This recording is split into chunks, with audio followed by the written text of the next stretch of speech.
Այսօր ինձ հրավիրել էին քննչական կոմիտե պետության սահմանադրական կարգի հիմունքների, պետության դեմ ուղղված հանցագործությունների, վախենալու աննա, չէ, քննության վարչություն, հարցաքննության։ Ես սովորաբար նման դեպքերի չեմ արձագանքում, չեմ հարայնացնում, նախ այն պատճառով, որ սա դարձել է մեր կյանքի ու գործունեության վերջին տարիների անբաժանելի մասը, եւ երկրորդ դրա իմաստը չեմ տեսնում, ինչ որ անում են այս իշխանությունները, շատ կանխատեսելի է եւ սպասելի, բայց հաշվի առնելով այսօրվա դեպքը, որ նաեւ մամուլում տարածվեց ու արձագանք գտավ, կարճ արձագանք եմ։ Ինձ հրավիրել են քննչական վարչություն, քննչական կոմիտե, Բաքրատ Սրբազանի եւ 17 արդարների գործի շրջանակներում, գիտեք, այդ գործից կա անջատված մաս եւ տեղի ունենում այսպես կոչված լայնածավալ քննություն։ Ես հրաժարվել եմ որևէ ցուցմունք կամ բացատրություն տալով, հայտարարելով, որ դա քաղաքական գործ է, իրավական որևէ պրոցես տեղի չի ունենում, դա ընդհանրապես քաղաքական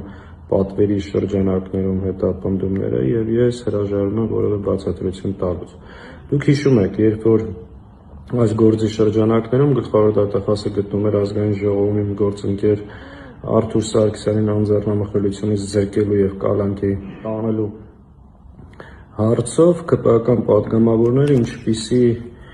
մեծ ջանքերով եւ կրքով պահանջում էին, բա ինչի՞ մյուս երկու պատգամավորներին Գառնիկ Դանիելյանին եւ Իշխան Սաղաթելյանին չեք անձեռնամխելիությունից զրկում, որովհետեւ գործի շրջանակներում շոշափում է նաեւ մեր անունը։ Նշեմ, որ մենք անհանգստության որևէ պատճառ չունենք, պարզ պատճառաբանությամբ սա իրավական որևէ պրոցեսի հետ կապ չունի, քաղաքական պատվեր է եւ փորձել են այս շրջանակներում հավանաբար ակնկալիք ունեն ինչ-որ նոր գործ կարելու կամ նոր մարդկանց մեղադրանք առաջադրելու։ Ընդհանրապես կարող եմ ասել հետեւյալը, որ այս իշխանությունների կողմից հետապնդվելը դա պատիվ է։ Նաև պատիվ է բոլոր նրանց համար, ովքեր այսօր գտնվում են անազատության մեջ, քանի որ նրանք անազատության մեջ են այս չարիքի իշխանության դեմ պայքարելու արդյունքում, այլ ոչ թե հանցագործը։ Ամոթը եւ խարանը այս իշխանությունների հետ համագործակցելը եւ նրանց ձեռքին գործիք դառնալը։